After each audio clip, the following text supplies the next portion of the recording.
What's up, y'all?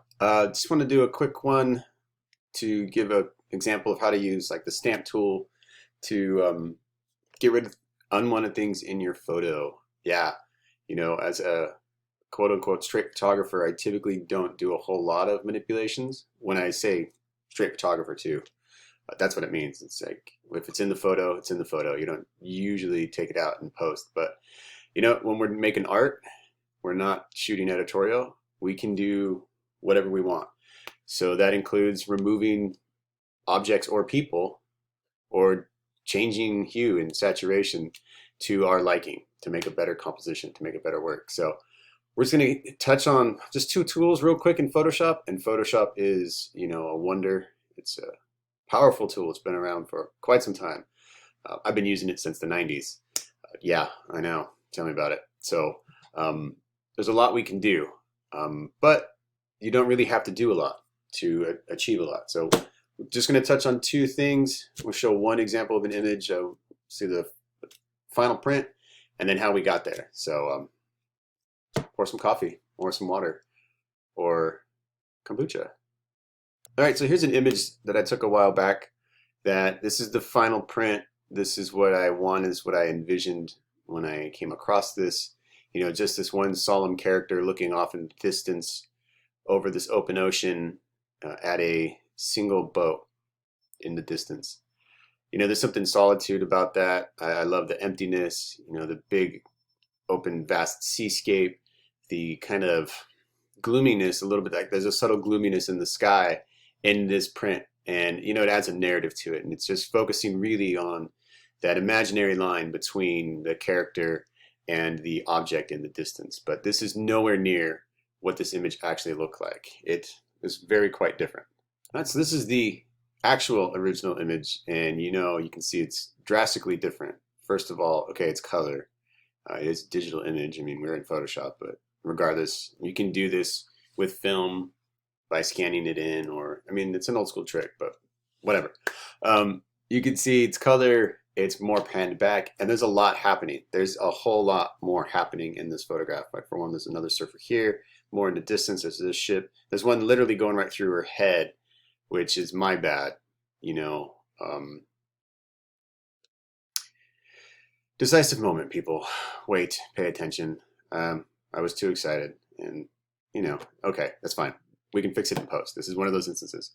And you see there's all this other information, like even here in the sky, there's a lot happening that not as exciting. So watch as I turn some of these layers on, and you'll see how some of these things disappear, and then the tone disappears. So what I always do when I'm going to be doing this sort of thing is I don't work on my original copy. I always make a copy of my photograph.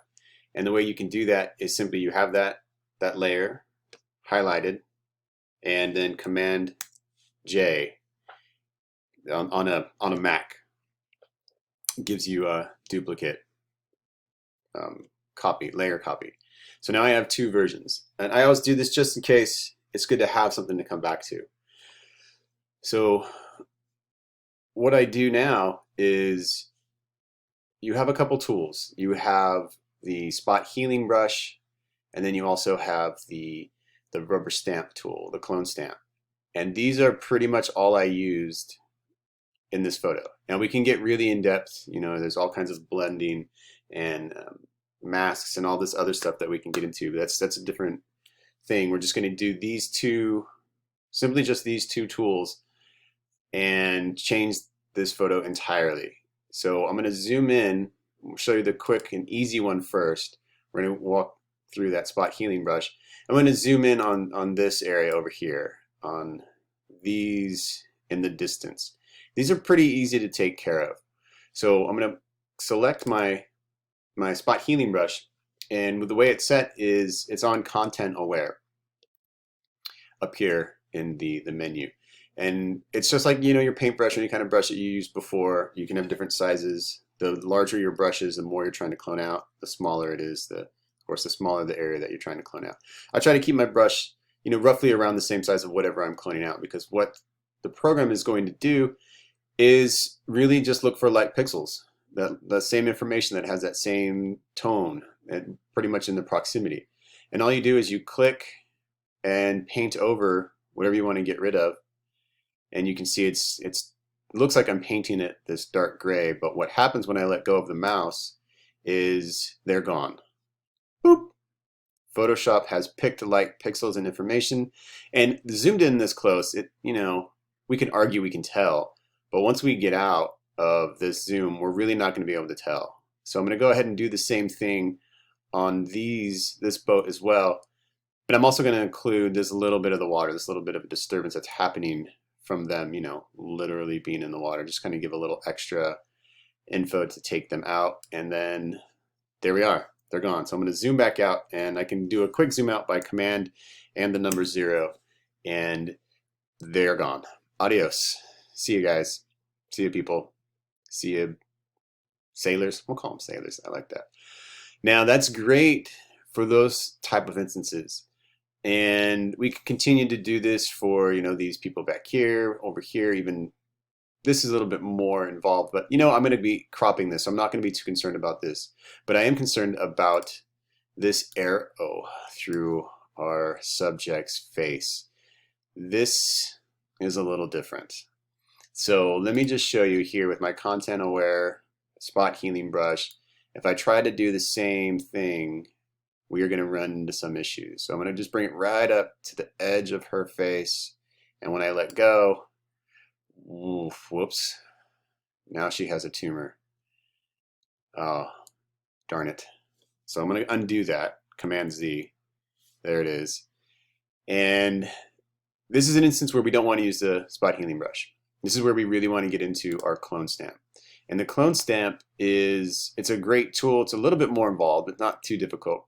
But we need to assign a source for the stamp to use, to clone. So by holding the Option key on a Mac, we're going to designate an area of information that I'm going to copy. So as I hold Control, as I hold Option and then click, I've designated that's the spot that I want to copy. And you can see inside my brush, you're now seeing ocean. You're seeing that same distance point of whatever I selected. That's my origination. So now when I go and paint, I'm copying that information. The thing with the clone stamp though is you really want to continually change your source. So you're not just going to do the same area, because that's when you really start to get that quote unquote digital Photoshop look. It's got this multiplicity to it. We don't want that. So I'm going to undo that, Command Z. And you kind of just, pick sources that are like the area that you're trying to get. You want a lot of variety because we are tricking the viewer. We're tricking ourselves when we finish this too, but you want to find like tonality, like contrast, like color. And you can see there is a little bit of undulation in this ocean. So, this can take a little bit longer, definitely a little bit longer to do it right, so that that you're really tricking the viewer. We don't want to see any resemblance of this ocean being traversed by these sailors. And so when you start getting in here, it gets a little dicey. You start getting a little more, selective with your selections. But that's how you get rid of really difficult objects. So as I turn on this next layer, we can see that they're gone. And then now in the next layer, everything distracting is gone. Even that, we can just step back. She's gone. This one other surfer. Another thing too, that it wasn't a huge thing. I'm a fan of graffiti. I'm a fan of, all art forms. But in this particular image, I felt that the text would be distracting from the subject. Anytime you have words, letters in an image, we read them, regardless if it's our language or not, regardless if it's written in a text or if it's some sort of tagging or graffiti. So I wanted to get rid of this, and as we see, it's gone. The way that was done was the exact same manner. It was looking for different sources. Let's go ahead and zoom in on that. Of like, color, and contrast. And if you notice, there's not a whole lot to work with right in this space. So that meant that I was getting into some other areas that were very similar in shadow tone that I just wanted to copy right in here. So let's go ahead and, maybe take this and start painting over here. And this, and you have to be mindful of your edges that you are, painting from, so you're really hiding the use of this tool. So it's a little bit more labor intensive for something that's really minimal, but if we zoom out and we turn all these layers back on and it's gone, you're not being drawn to it. That color, that yellow standing out against the shadow, we're not going to it. We're not looking at any verbiage at all. It's just gone. And then I did an adjustment layer here to brighten up just the sky. And as we see, we have a little drop down because I want it to just affect the layer right below. None of the other kind of adjustments that I'm doing. And this will make sense when we get into more layers and more adjustments here in a second. And the way we do that is when you add a layer, I'm going to go ahead and use the drop down, add another level layer. We have this option in our little properties window, and when we select that, we get this drop down arrow, and what that means is our adjustments are only going to affect the layer directly below it. So this is a great way to do localized adjustments in certain layers. And as we do this, as you're doing the style of kind of compositing and removal, you're going to have lots of layers and lots of adjustments. So that's a wonderful trick to remember. So let's hop over to the next frame, because what I ended up doing is I ended up cropping everything out. So to bring up the crop tool, and this is literally cropping down on our image. And for this particular one, I have it set to original ratio because I want that same format. I want that 1 by 1.5. You can preload it with different dimensions. You can set your own width by height by resolution. But for ease on this one, I just went with original ratio. And then as you grab anywhere, it's going to keep it in proportion to however you felt is proper. And so I did this kind of play with the frame and the crop until I got what I thought was a good kind of diagonal leading line between the subject and the boat.